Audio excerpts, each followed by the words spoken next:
वल्लभ लाल की जय। जय श्री राधे, जय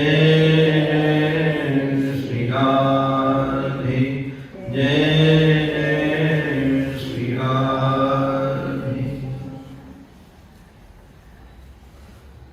अनंत श्री समरंकृत आराध्य श्री सद्गुरुदेव भगवान के युगल चरणारविंदों में साष्टांग वंदन। परमादरणीय पूज्य विद्वत वृंद, युगलद्वय आचार्य चरण, भगवान की कथा से, भगवान से अनुग्रह रखने वाले भक्त वृंद एवं मातृशक्ति, आप सबके रूप में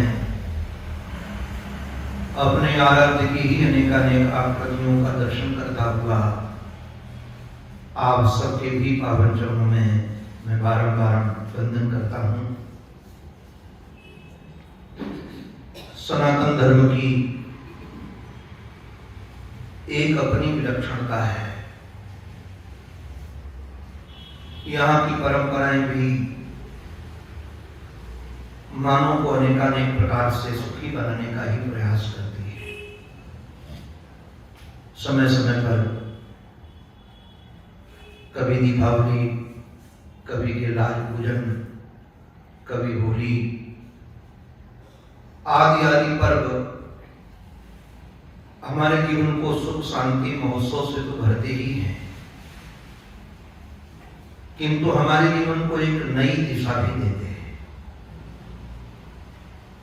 प्रत्येक पर्व के पीछे कोई ना कोई हेतु है, कोई ना कोई कारण है। और हमारे यहाँ की जो मनुष्यों की, विद्वानों की, ऋषियों की दृष्टि है, वह किसी भी घटना को तीन प्रकार की दृष्टि से देखते हैं। एक प्रकार की दृष्टि है आदि भौतिक, दूसरे प्रकार की दृष्टि है आदि दैविक, और तीसरे प्रकार की दृष्टि है आध्यात्मिक। और तीनों प्रकार की दृष्टि बहुत महत्व रखती है। और अधिकतर पुराणों में सभी घटनाओं की मीमांसा, सभी घटनाओं का चिंतन इसी क्रम में किया गया है। एक सामने घटना घटती हुई नजर आती है और कोई न कोई लौकिक उसमें हेतु नजर आता है। जैसे सामान्य सी घटना है, हमारे जीवन धन श्री कृष्ण गोचारण करके आए, और जैसे गोचारण करके आए तो स्वाभाविक है घर में प्रवेश करते ही पकवानों की दिव्य सुवास उनके नासिका तक जाती है। तो सामान्य जिज्ञासा है कि आज घर में क्या बना है। तो माँ ने कहा कि पकवान बने हैं। आज ये पकवान इतने क्यों बने हैं? हम लोग सनातन धर्मी हैं, हमारे यहाँ वैदिक पूजा तो होती है, और वैदिक पूजा की परंपरा में देव पूजा भी है, ऋषि पूजा भी है, और ईश पूजा भी है। हमारे यहाँ देवताओं की भी पूजा होती है, ईश की भी पूजा होती है, और देवताओं की पूजा होती है। जो देव पूजा की परंपरा है, जैसे बड़े बड़े यज्ञ होते हैं, उसमें अमुक अमुक देवता की आराधना होती है। तो हमारे यहाँ एक पूजा की पद्धति है कि आज की तिथि इंद्र की पूजा के लिए निश्चित है। हम लोग भागवत श्रद्धा से सुनते तो हैं, किंतु भागवत की कथाओं पर भी थोड़ा ध्यान देना चाहिए। कृष्ण ने प्रश्न किया कि इंद्र की ही पूजा क्यों? और ये प्रश्न होने चाहिए इस समय, और इनकी पूजा इस विधि से क्यों? अगर आपके जीवन में जिज्ञासा नहीं है तो आप ईश्वर तक कभी नहीं पहुंच सकते। आपके जीवन में एक जिज्ञासा होनी चाहिए, वाद होना चाहिए किंतु विवाद नहीं होना चाहिए। ऐसा वाद हो कि संवाद चलता रहे। कई बार हम लोग आपस में इतना वाद विवाद कर देते हैं कि संवाद ही बंद हो जाता है। जिसमें संवाद बंद होने के चांस हो, ऐसा कभी विवाद नहीं करना चाहिए। आपस के संबंध जहां हमको लगे इस सीमा के अतिरिक्त तो वह सुन नहीं पाएगा, समझ नहीं पाएगा, तो मौन हो जाना परम धर्म है। कहां मौन होना है, कहां मुखर होना है, यह केवल मानव को ही पता है, दूसरे को नहीं पता है। मुखर होना भी गुण है और मौन होना भी गुण है। जहां बोलने की आवश्यकता हो वहां बोलना चाहिए और जहां मौन रहने की आवश्यकता हो वहां मौन रहना चाहिए। केवल वाद विवाद में नहीं कि हमारी बात ही हमको सिद्ध करनी है। जहां हम अपनी बात सिद्ध करने में लग जाते हैं, कई बार हम संबंधों से बहुत दूर चले जाते हैं। अगर आपने अपनी बात को सिद्ध भी कर लिया किंतु संबंध से दूर चले गए, तो ऐसी बात सिद्ध करने से तुम्हें क्या सिद्धि मिली? ऐसी बात सिद्ध करने से तुम्हें कोई सिद्धि नहीं मिली। हमें सिद्धि प्राप्त करनी है तो कई बार मौन रहना आवश्यक है, कई बार बोलना भी आवश्यक है। और बच्चे जो प्रश्न करते हैं तो उन बच्चों के प्रश्नों को सुनना चाहिए और टालना नहीं चाहिए बच्चों के प्रश्नों को। बाबा ने बहुत अच्छी बात की, क्योंकि श्री कृष्ण ने बात कही मूल भागवत में। भगवान श्री कृष्ण ने कहा कि पिता, जिन परंपराओं को आज आप कर रहे हो, आपके बाद उन परंपराओं को हमें ही संचालित करना है। अगर हमें जानकारी नहीं होगी, उन क्रियाओं को हम संचालित करेंगे कैसे? हमारे घर में श्राद्ध की मानो परंपरा है और हम बच्चों को कहें कि तुम्हें श्राद्ध करना है, बहू को कहें श्राद्ध करना है क्योंकि मैं करती हूं, ये तर्क नहीं चलेगा। उसके पीछे युक्ति देनी पड़ेगी। क्यों करते हैं, क्यों करना चाहिए? अगर आप स्वयं नहीं जानोगे तो आपको कैसे पता होगा क्यों करना चाहिए, कैसे करना चाहिए? कई बार लोगों को निवेदन करता हूं, नोएडा में, हमारे यहाँ दिल्ली में, शायद गुड़गांव में, उसको गुरुग्राम कहते हैं, अभी 9 दंपति ने मकान बनाया, दोनों नौकरी करते थे। मेरे से कहा कि महाराज जी क्या करें? तो हमने कहा गृह शांति करके बाद में ही प्रवेश करना चाहिए। तो हमने वृंदावन से 2 विद्वान भेज दिए कि वह जाप करेंगे, हवन करेंगे और सारी व्यवस्था उनको बता देंगे। वो दोनों पंडित थे, दोनों तारकित थे बच्चे। पंडित जी ने पूजा की विधि सारी तैयार की। वो सुपारी में गणेश जी की स्थापना की, कलावा बांध करके उसमें सब चढ़ाया कि गणेश जी हैं। उन्होंने कहा ये सुपारी ही गणेश जी क्यों है और इसमें हम गणेश जी मानकर पूजा ही क्यों करें? पंडित जी ने कहा मैं कहता हूं इसलिए करो, मैं कह रहा हूं कि गणेश जी हैं। बच्चों ने फिर जो वो करवाते थे, क्योंकि भेजा मैंने था, जो करवाते थे सब वो करते गए। बीच में जहां उनको तर्क आते थे वो तर्क का समाधान आचार्य नहीं कर पा रहे थे। बाद में उन बच्चों ने विनोद के लिए और उनको शिक्षा के लिए दोनों काम किया। जब लिफाफा तैयार किया उनका, तो कागज में केवल संख्या लिख दी नोटों की बना करके और कहा ये 2-2 हजार के नोट हैं 5, और 2 नोट हम 500 के, उसमें 500 लिखा है, उसमें 2000 लिखा है। आपको 11,000 रुपया देते हैं। उन्होंने कहा ये तो कागज है, इनको नोट हम कैसे मान लें? बोले जैसे आपके कहने पर सुपारी जी को मैंने घड़े से ही मान लिया। बोले हम नहीं मानेंगे, तो बोले हम नहीं मानेंगे। आपस में दोनों में बहस हुई।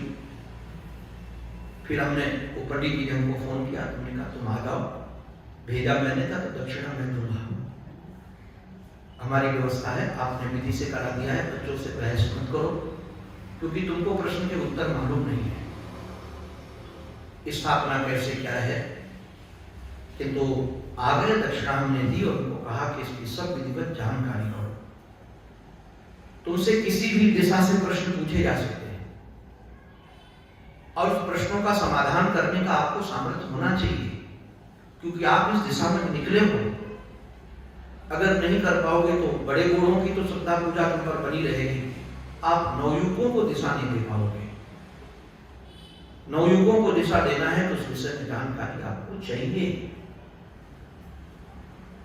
अब अगर ये जानकारी न हो, उदाहरणार्थ जैसे मैंने अभी प्रथम प्रश्न आपके सामने रखा कि श्राद्ध क्यों करते हैं, तो आप कहते हो मर गए हैं लोग, उनको भेजते हैं, तो कैसे मानेंगे कि भेजते हैं? तो फिर बच्चों को बताना पड़ेगा, क्योंकि गीता के आधार पर वैसे भी कोई भी मजहब, ध्यान रखना, शरीर के नाश को जीव का नाश नहीं मानते। शरीर के नाश को जीव का नाश नहीं मानते। मुसलमान भी नहीं मानते, ईसाई भी नहीं मानते। गीता में तो स्पष्ट है कि जिसका जन्म हुआ है उसकी मृत्यु होती है। आत्मा का जन्म मरण होता नहीं, न जायते म्रियते वा कदाचिन। रामचरितमानस में ईश्वर अंश जीव अविनाश, जीव का कभी विनाश नहीं होता, जीव अविनाशी है।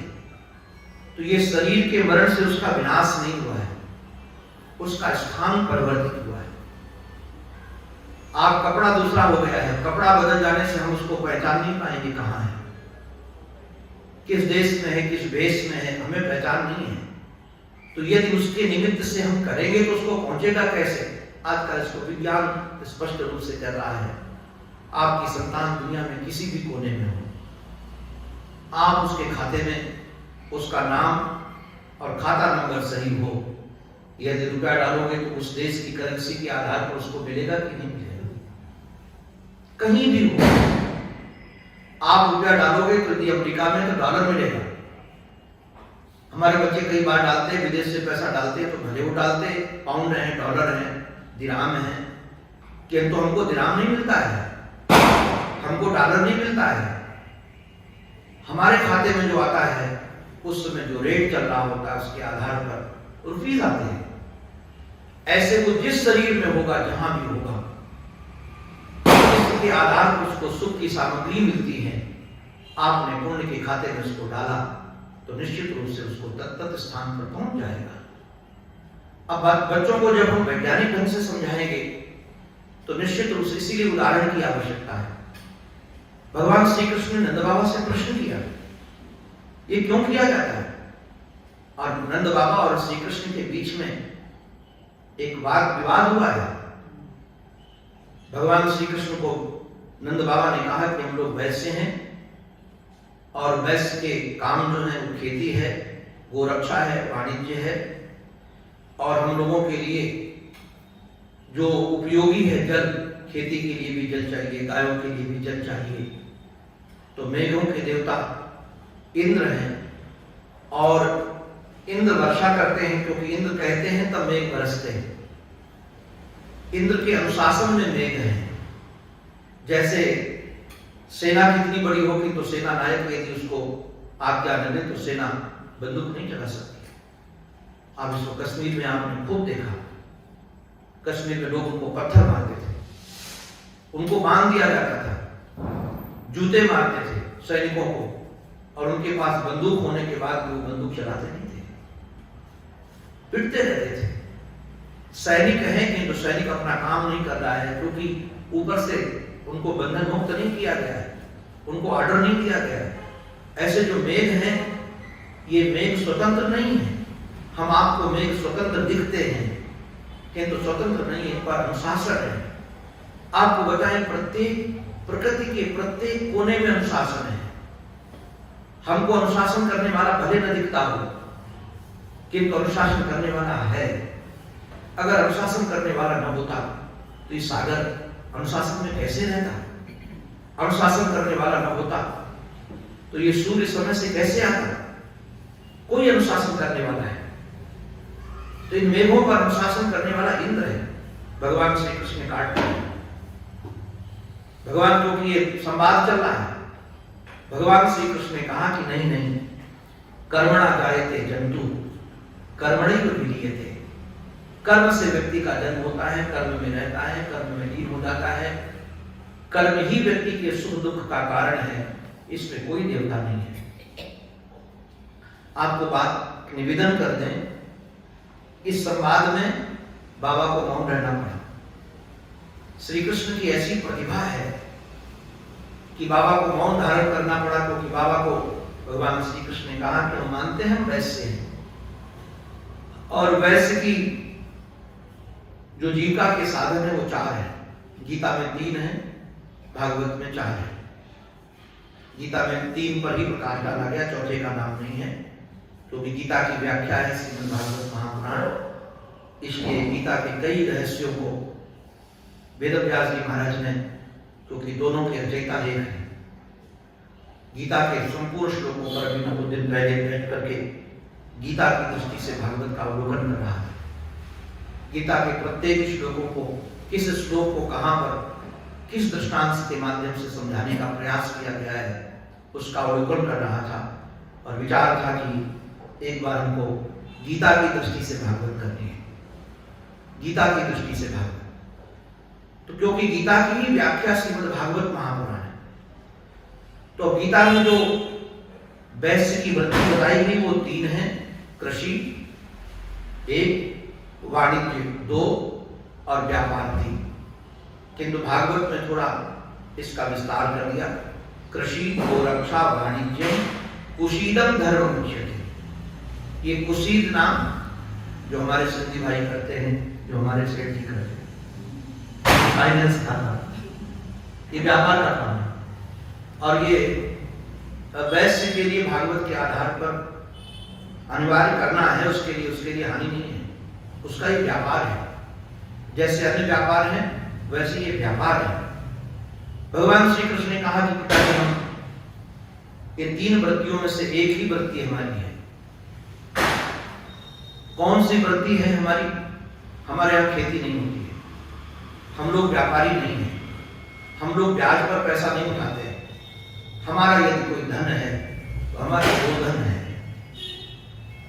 और गोधन का वर्धन यदि कहीं से होता है तो श्री गिरिराज जी से होता है, इसलिए उनका नाम गोवर्धन है। गो का वर्धन होता है वहां से, क्योंकि इतनी बड़ी भूखंड है वो 21 किलोमीटर की, और उस भूमि से हमें जल भी मिलता है, हमें जीवन भी मिलता है। इसलिए हम लोग श्री गिरिराज जी महाराज की पूजा करें। एक बात बहुत संकेत की आवश्यकता मैं कह रहा हूं, श्री कृष्ण से सीखने लायक है। वैसे श्री कृष्ण का जीवन बहुत रसीला है, किंतु श्री कृष्ण ने सारी बात सबके सामने रखी। वयोवृद्ध सब लोग, उपनंद आदि सब थे वहां, और युक्ति से बात रखी। रखने के बाद एक बात कही, उन्होंने कहा मेरा मन तो यह है कि गिरिराज जी की पूजा की जाए, किंतु यदि दया हो सके, आप सब लोगों को लगे कि उचित है तो करो। कितनी बढ़िया बात है। हम लोग अधिकतर क्या सोचते हैं, लगभग सब लोग, और सारा तकरार का खेल भी यही है। समाज में जितने प्रकार के तकरार हैं, उन तकरारों में केवल यदि एक वाक्य ध्यान में रखा जाए, हम लोग समझते हैं कि तन हमारा न हो, तन किसी दूसरे का हो, मन हमारा हो। जो हम चाहें वही सामने वाला करे, हम जो चाहें वो बोले, हम जो चाहें वो खाए, हम जो चाहें वैसे रहे। आप जरा कभी विचार करो, सामने वाला को टेबल मेज तो नहीं है कि आप जहां चाहो वहां रख दो। और वो वहीं रखा रहे। सामने वाला भी चैतन्य है, उसका भी अपना मन है, केवल आपका अपना मन नहीं है। मैं कई बार विचार करता हूं कि मेरे मन के आधार पर तो मेरा ही तन नहीं चलता है, बीच में जवाब देने लगता है। तो जब से मैंने देखा कि जब मेरा तन मेरे कहने के आधार पर नहीं चलता है, उस दिन से मैंने किसी के भी तन को अपने मन से चलाने का संकल्प ही हटा दिया। मैं सेवक को भी नहीं कहता हूं कि ऐसा ही करो, मैं इतना जरूर कहता हूं कि अच्छा लगे तो ये कर लो। लोगों को लगता है कि हमारा मन खराब हो गया है। मैं बच्चों को भी शिकायत नहीं करता। मैंने जब इस क्रिया को देखा कि अपना शरीर अपने मन से नहीं चल रहा है, तो हम दूसरों को क्यों अपने मन से चलाने का प्रयास कर रहे हैं। और अगर आप इस बात को ध्यान दें तो आपका जीवन भी और आपके आसपास रहने वाले लोगों का जीवन भी बहुत सुख शांति से रहेगा। आप जैसे अपने शरीर पर दया करते हो, नहीं अब ये नहीं कर सकता है, ऐसे आप सोचो दूसरा भी नहीं कर सकता है। भगवान ने बात कही, यदि त्वया रोचते, तुम्हें रुचे। ये जो मैंने दृष्टि आपको दी, इसके आधार पर ये आदि दैविक दृष्टि है, ये आदि भौतिक दृष्टि है। जो अभी दिया मैंने, इसका नाम आदि भौतिक दृष्टि है। आदि दैविक दृष्टि किसे कहते हैं? आदि दैविक दृष्टि के आधार पर श्री गिरिराज जी महाराज हरिदास वर्य हैं। इनको हरिदास वर्य कहते हैं। गोपांगनाओं ने गिरिराज जी महाराज का एक नामकरण किया, और ये नामकरण किया उन्होंने वेणुगीत में। हंताय मद्र यवना हरिदास वर्यो यद रामकृष्ण चरण स्पर्श प्रमोद पानीय सूर्यवस कंदर गंध मूले ही। हरिदास कौन और हरिदास वर्य कौन? हरिदास वर्य माने हरिदासों में श्रेष्ठ।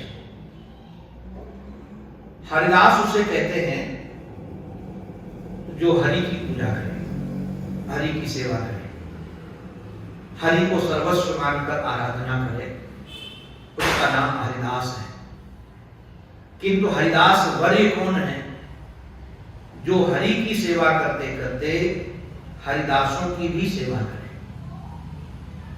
हरिदास तो केवल हरि की सेवा करता है, और हरिदास वर्य हरि की सेवा के साथ साथ हरिदासों की भी सेवा करता है, इसलिए वो हरिदास वर्य हो जाता है। हरिदास वर्य का अभिप्राय तो एक तो यह है ही, किंतु हरिदासों में भगवान भी किसका वर्ण कर लेते हैं। हरिदास भगवान का वर्ण करता है, और हरिदास का जो हरिदास वर्य है उसका भगवान वर्ण कर लेते हैं। आप कहेंगे भगवान क्यों वर्ण कर लेते हैं? एक सामान्य सी आपको युक्ति बता रहे हैं जो आप सबके अनुभव की है। एक स्त्री है, वो अपने पति से बहुत प्रेम करती है और पति की सेवा शुश्रूषा में लगी रहती है। उसकी हर इच्छा को पूरा करने में वह संलग्न रहती है। वह सत स्त्री है, उसका नाम सत स्त्री हो, पति परायणा है। किंतु वही स्त्री पति के न मां का ध्यान रखे, न पिता का ध्यान रखे, और न उनके प्रिय लोगों का ध्यान रखे। ध्यान रखना, उसकी ननद आए, पति की बहन आए, उसका भी ध्यान न रखे, और किसी का वाणी से भी सम्मान न करे, किंतु पति का पूरा ध्यान रखे। तो यदि वह सदाचारी पति होगा तो क्या इस क्रिया से वो अपनी पत्नी से बहुत प्रसन्न होगा? हमारा तो बहुत ध्यान रखती है, हम बहुत खुश हैं इस पर। वो बिल्कुल खुश नहीं होगा। खुश तब होगा जब देखेगा कि जहां जहां हमारी प्रीता है, हम जिस जिसको प्रेम करते हैं उसको ये भी प्रेम करते हैं। तो जब हमारी प्रिय वस्तु से भी कोई प्रेम करने लगता है तो प्रेम की भीख मांगनी नहीं पड़ती है, प्रेमी अपना गुलाम हो जाता है। तो हरिदास वरी का अभिप्राय, गिरिराज जी ने क्या किया? गिरिराज जी महाराज ने हरि की तो पूजा करते ही थे, क्योंकि इनकी विशेषता क्या थी? जैसे भगवान इनके ऊपर पहुंचे गिरिराज पर, हंताय मद्रि यवना हरिदास वर्यो यद राम कृष्ण चरण स्पर्श प्रमोदा। आपको कभी अवसर मिला हो, किसी प्रिय ने आपको बहुत प्रेम से छू दिया, और जैसे प्रिय आपको बहुत प्रेम से छू दे, उसके स्पर्श से अपने को रोमांच हो रहा है। स्पर्श का बहुत महत्व है, स्पर्श का बहुत महत्व है, और एक अपना प्रभाव है उसका। तो जैसे किसी ने छुआ तो अपने शरीर में रोमांच हो गया, रोमांच हो जाता है तो रोमे सब खड़े हो जाते हैं। ऐसे श्री कृष्ण और बलराम जी जब गिरिराज जी पर जाते थे तो उनके चरणों का स्पर्श होते ही गिरिराज जी महाराज को रोमांच हो जाता था।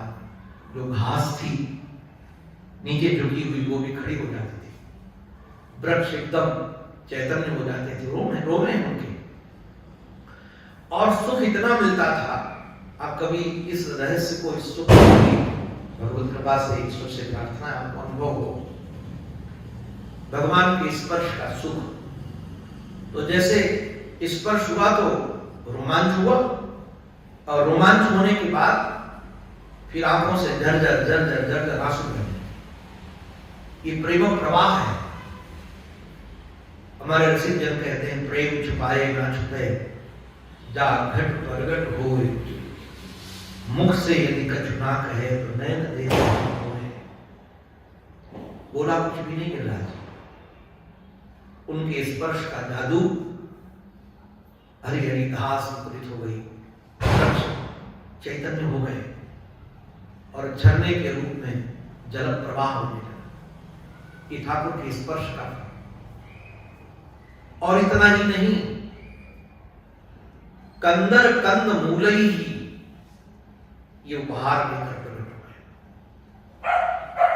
कंदमूल, वैसे कंद अलग है, मूल अलग है, दोनों अलग अलग। कंद और मूल दोनों मिला दिया गया, कंद मूलई शब्द का प्रयोग है। किंतु जैसे गाजर है, ये मूल है, मूली है, ये मूल है, क्योंकि जड़ ही उसकी मोटी हो जाती है। मूली को मूली सी कहते हैं, जो मूल है ना उसका, जो जड़ है उसकी, वही मोटी हो जाती है। गाजर भी वही मोटी हो जाती है, ये मूल है। और जो कंद होते हैं, वो कंद अपने आप वो मूल नहीं है, अंदर फल ही उत्पन्न होता है। उसके लिए फल तैयार होकर के उसकी आकृति जो दिखने को मिलती है, तो दोनों प्रकार के कंदमूल प्रकट कर देते हैं। एक महापुरुष ने तो लिखा है कि ये श्रीमान जी के आने का भाव था ही, और गिरिराज जी को लगता था कि जो हमारे प्यारे के प्यारे आए हैं, इनको, क्योंकि भगवान जहां जहां जाते थे और बहुत सारे पक्षी, बहुत सारे जंगली जानवर, ये सब खींचे खींचे जाते थे, और सब उनके प्रेमी थे, उनको निहारना चाहते थे। साधु लोग तो श्री कृष्ण के ऐसे दीवाने थे कि सदा जाते थे पक्षी बनकर, कोई मोर, कोई पपीहा, कोई कोयल, कोई बंदर, ऐसे बन बन करके महात्मा जाते थे। और ये सब नहीं पहचानते थे, उनको लगता था सामान्य मोर है, सामान्य पशु है, सामान्य पक्षी है, किंतु होते थे बड़े बड़े महात्मा। किंतु गिरिराज जी महाराज पहचान जाते थे। उनको लगता था ये सब ठाकुर जी के प्रेमी लोग आ गए हैं, अब यहाँ झरने नहीं होंगे तो बेचारे पानी कहाँ से पिएंगे, तो झरने प्रकट कर देते थे, और उनको कंदमूल प्रकट कर देते थे, फल प्रकट कर देते थे कि लोग यहीं खाएं, यहीं पानी पिए। और यदि वर्षा आदि होने लगे तो वहां मकान तो थे नहीं, उनके लिए गुहाएं प्रकट कर दी, कि वर्षा में यहाँ आ जाएं, गर्मी में यहाँ आ जाएं, गर्मी लगे तो यहाँ आकर छुप जाए। और गुफाएं जो होती है एयर कंडीशन होती है, गुफाओं की जो विशेषता होती है वो एयर कंडीशन की व्यवस्था होती है। आप लोग कभी गुफाओं में रहे नहीं होंगे, गुफाओं में कभी रहने का अनुभव मिले तो गर्मी के समय वो ठंडाती हैं खूब, पंखे के बगैर, और जैसे ठंड की समय होता है तो खूब गर्म होती है। हमको तो कई दिन तक, कई महीनों तक गुफाओं में भी रहने का अनुभव है। तो गुफाएं प्रकट कर दिया। ये जो है ये सारी की सारी जो दशा है ये ईश्वर के लिए उन्होंने की है, किंतु ईश्वर के प्रेमियों के लिए की है। तो ये हमारे श्री गिरिराज जी महाराज हरिदास हमारे, ये आपको जो मैं भी सुना रहा हूं, ये दृष्टि आपको मिलेगी आध्यात्मिक दृष्टि से, ये देवताओं की दृष्टि है। अब आध्यात्मिक दृष्टि क्या है? आध्यात्मिक दृष्टि पर विचार करो, क्योंकि ये हमारी अपनी दृष्टि है, ये आपको अपनी ओर है। अध्यात्म शब्द का अर्थ होता है अधि आत्मन, जिसका संबंध अपने से है। अपने से संबंध क्या है? एक बात बिल्कुल कान खोल करके आप लोग सुन लो। भगवान को सब कुछ भाता है, गंदा से गंदा व्यक्ति भी भाता है, स्वभाव उसका चाहे जैसा हो तब भी भाता है। हमारे पास भगवान के भाने वालों की लिस्ट है, उनकी दृष्टि बड़ी विलक्षण है। ऐसी विलक्षण दृष्टि शायद आपको कहीं दूसरी जगह को नहीं मिलेगी। उनके सामने एक राक्षसी सुंदरी बनकर आई और उसने चैलेंज किया कि तुम्हारे समान पुरुष नहीं और हमारे समान नारी नहीं है, किंतु राम जी ने उस पर दृष्टि नहीं डाली। सीता चितई कही प्रभु आता, आही कुमार मोर लघु भ्राता। वो बार बार उनकी दृष्टि सीता पर जाती है, उस देवी पर नहीं जाती। वो देवी बड़ी बड़ी बातें कह रही है कि अभी तक कोई सुंदर पुरुष नहीं मिला था, इसलिए मैं तक रही कुंवारी, ने एक बार भी उनकी ओर नहीं देखा। कमाल की बात है, इतनी सुंदर बनकर आई थी कि दावा था कि तुम्हारे समान पुरुष नहीं तो मेरे समान नारी नहीं है। निश्चित रूप से उसने पहचाना राम जी को, निश्चित था, क्योंकि राम जी के समान कोई दूसरा दुनिया में पुरुष हो नहीं सकता है। किंतु भगवान बताना चाह रहे थे कि यदि हमारे समान कोई सुंदर है तो हमारी घरवाली ही है, इसलिए उधर देख रहे थे। किंतु दूसरी ओर दृष्टि डालिए, ये भगवान की प्रीता। अच्छा, ये जो भाषा थी ना उसकी भाषा अभिमान की थी। अभिमान की भाषा होने के कारण भगवान ने नहीं देखा। और अभिमान केवल क्रियाओं से ही नहीं, हमारी भाषा से भी प्रकट होता है। हमारी क्रियाओं से अभिमान प्रकट होता है, हमारी भाषा से प्रकट होता है। अरे हमारे चलने से, बोलने से, देखने से, सबसे अभिमान प्रकट होता है। भगवान ने भले ही नहीं देखा कि तो भाषा से जान है, भाषा बोलने वाली निश्चित रूप से अभिमान से भरी हुई है। किंतु दूसरी ओर भगवान जब गए सबरी माँ के पास, आपको आश्चर्य लगेगा, राम जी ने पूरे जीवन में जानकी को छोड़कर कभी किसी को भामिनी नहीं कहा। सुन भामिनी, एक बार नहीं कई बार। भामिनी माने होता है परम सुंदर स्त्री, जो मन को भाने वाली है। अब वो देवी जी सबरी मैया हमारी कहां से सुंदर थी? कपोल लटके हुए थे, दांत थे नहीं, आंखें गड्ढों में चली गई थी, और कोई बहुत उत्तम जाति की नहीं थी, शरीर भी सुंदर नहीं था। वो सबर जाति, आज तक किसी को नाम पता नहीं सबरी का। वो सबर जाति के कारण उसको लोग सबरी कहने लगे। वो सबर जाति जो कोल वीरों की जाति सबर जाति है, तो भगवान उसको तो सुंदरी कह रहे हैं, जो सुंदर बनकर आई उसको सुंदरी नहीं कह रहे। तो भगवान को यदि कुछ नहीं भाता है तो अभिमान नहीं भाता है। जहां अभिमान होता है वहां भगवान नहीं होते। और मैं बार बार भागवत के प्रमाण के आधार पर कहता हूं, भगवान का उद्देश्य गिरिराज पूजा कराना नहीं था।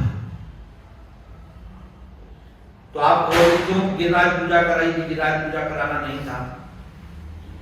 अगर भगवान का उद्देश्य गिरिराज पूजा कराना होता तो पूरे साल में बहुत सारी ऐसी तिथियां हैं जिन तिथियों में किसी की पूजा नहीं होती है, उस तिथि का चयन कर लेते। इसी तिथि का चयन क्यों किया? जो कि भगवान को इंद्र का अभिमान मिटाना था। गिरिराज के रूप में तो स्वयं श्री कृष्ण है, अपनी पूजा कराने का श्री कृष्ण को कोई शौक नहीं है। वो अपनी पूजा के माध्यम से वह निश्चित रूप से इंद्र के अभिमान को वर्धित करना चाहते थे, क्योंकि भागवत का एक भाव है जो मैं आपके सामने रखना चाहता हूं। भागवत को पूर्ण रूप से यदि कोई जानता है तो वेदव्यास जी महाराज जानते हैं, सुखदेव जी जानते हैं, और तीसरे रूप में यदि भागवत को कोई जानता है तो श्री नृसिंह भगवान की कृपा से जो हमारे भागवत के टीकाकार हैं श्रीधर स्वामी पाद जानते हैं। व्यासो वेत्ति सुको वेत्ति राजा वेत्ति न वेत्ति वाह। राजा जानते हैं कि नहीं जानते इसमें भी संशय है, क्योंकि कई पुराणों में राजर्षि परीक्षित को मोक्ष के लिए दूसरी भागवत सुननी पड़ी, देवी भागवत। तो राजा जानते हैं कि नहीं जानते इसमें भी संशय है।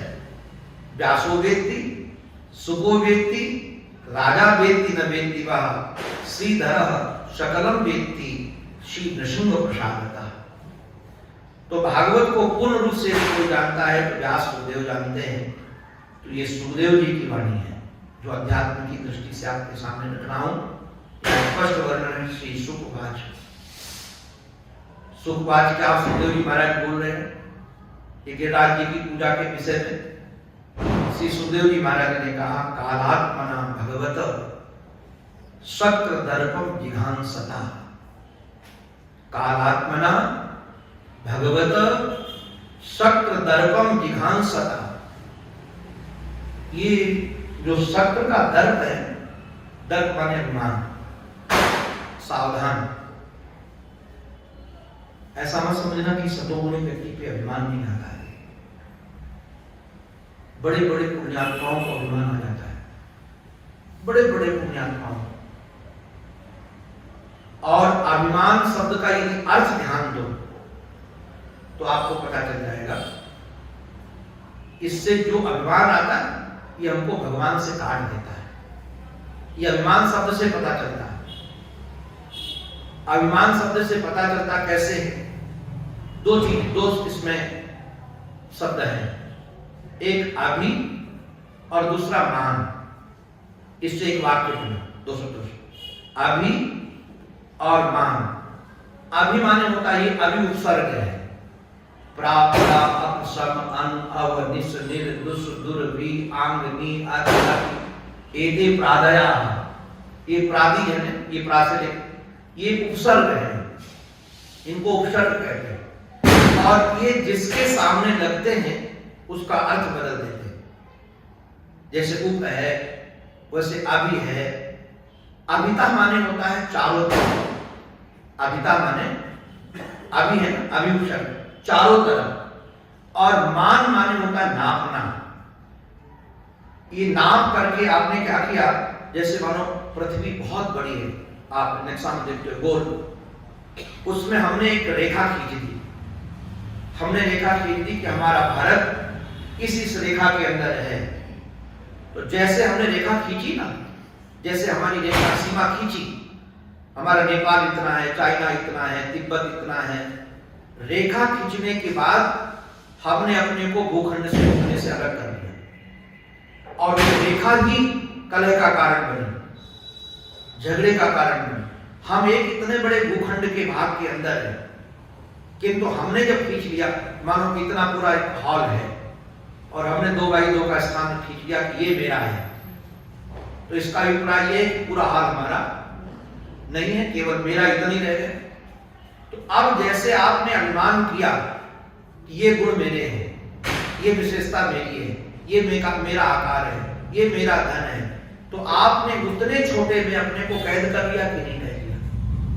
आप जो ईश्वर इतना विशाल है, इतना विशाल ईश्वर है, आपने ईश्वर से अपने को अलग कर लिया। और जैसे ईश्वर से अलग करोगे, ईश्वर में तीन चीजें हैं। ईश्वर तीन चीजों से बना हुआ है और तीन चीजों की हमारी मांग है और तीनों चीजों की अनंत मांग है, छोटी मांग नहीं हमारी। कौन कौन सी तीन चीजें उसमें? सत है, चित्त है और आनंद है। आपने अपने को सत से अलग कर लिया, एक टुकड़े में सत को कैद कर दिया। इससे आपकी व्याख्या क्या होगी? आपका सत्य एक सीमा के अंदर सत्य होगा, आपका चित्त एक सीमा के अंदर चित्त होगा, आपका आनंद एक सीमा के अंदर आनंद होगा। आपने अपने को आनंद की सीमा मान दी। आप उतने लोगों से आनंद मिलेगा जितने को आपने अपना मान रखा है, तो आपको आनंद लगे। तो अभिमान करके आप बड़े नहीं हुए, आप छोटे हो गए। आप जरा विचार करो, इतने बड़े पृथ्वी में हम सब थे और हमने एक रेखा खींच करके हमने सोचा कि हम बड़े हो गए। बड़े क्या हो गए? बड़े से अपने को हमने काट लिया। ऐसे छोटी छोटी वस्तुओं को यदि अपने से मान करके हमने उस अपने के साथ उसको अलग कर दिया। मुझे बात बहुत बाद में समझ में आई। जिन महापुरुष की सेवा में बचपन में रहा, उनको कई बार लोग कहते थे, महाराज ये कार भेज दो, मैं आपके लिए कार भेज देता हूँ। महाराज जी कहते थे मुझे कार नहीं चाहिए। बोले महाराज जो आप कीमती कार कहोगे वो कीमती कार भिजवा दूंगा।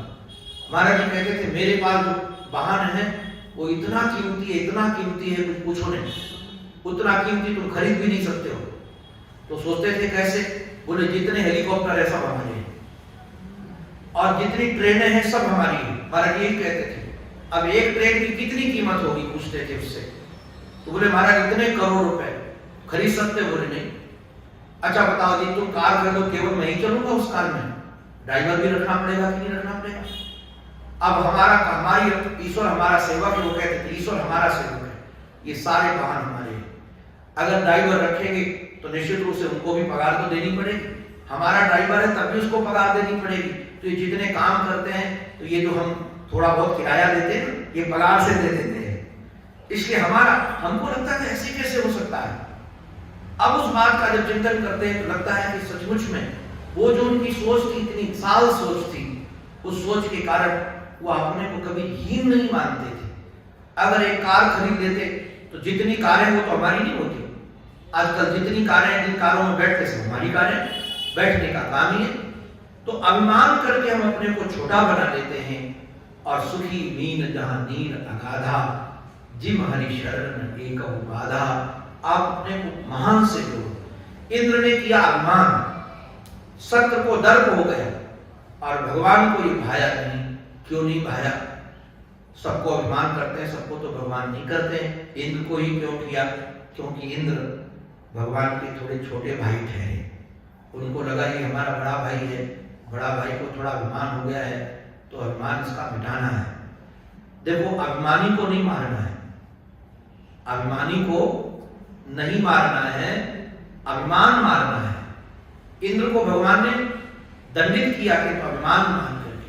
भागवत इतना रसीला अध्यात्म की दृष्टि से आपको कहें, कितने लोगों को भगवान ने मारा और कितने को छोड़ दिया, कितने को भगवान ने आशीर्वाद दिया, कितने को नहीं दिया। उसका पीछे रहस्य यही है कि आपका जो हमारा अभिमान है। और एक बात ध्यान रखना, भगवान उसको एक शब्द का प्रयोग किया सुखदेव जी ने। भगवान के लिए एक नया शब्द गढ़ दिया उन्होंने, कालात्मा। भगवान जैसे जीवात्मा शब्द है, परमात्मा शब्द है, वैसे भगवान के लिए एक संज्ञा दे दी कालात्मा। ये कालात्मा एक नाम है भगवान का। कालात्मा का अभिप्राय काल की जो आत्मा है, अर्थात जिसकी सत्ता में काल भी अपना काम करता है और काल परिवर्तनशील है। जो काल था वो आज नहीं रहेगा। हमारे आपके जीवन में भी परिवर्तन हो रहा है, रोज परिवर्तन हो रहा है, प्रत्येक क्षण परिवर्तन हो रहा है। शरीर में परिवर्तन हो रहा है, विचारों में परिवर्तन हो रहा है, समाज में परिवर्तन हो रहा है। परिवर्तन ही काल का स्वभाव है। और ये परिवर्तन कर कौन रहा है? परिवर्तन करने वाला परमात्मा ही है। और जो परिवर्तन को स्वीकार करता है वह परमात्मा को स्वीकार कर लेता है, और जो परिवर्तन के पीछे रोता रहता है वो परमात्मा स्वीकार नहीं कर पाता है। इसलिए परिवर्तन जो हो उस परिवर्तन को स्वीकारो, स्वीकृति देते चलो, और ये स्वीकृति ही आपके जीवन में सुख का साधन बनेगी। सन्यासी का एक मंत्र होता है, इसलिए वो सुखी रहता है। हम लोगों को जब सन्यास लिया तो महावाक्य का तो उपदेश दिया ही जाता है, किंतु उसके साथ हम लोगों के लिए दूसरे मंत्र जपने की आज्ञा नहीं दी जाती गुरुजनों के द्वारा।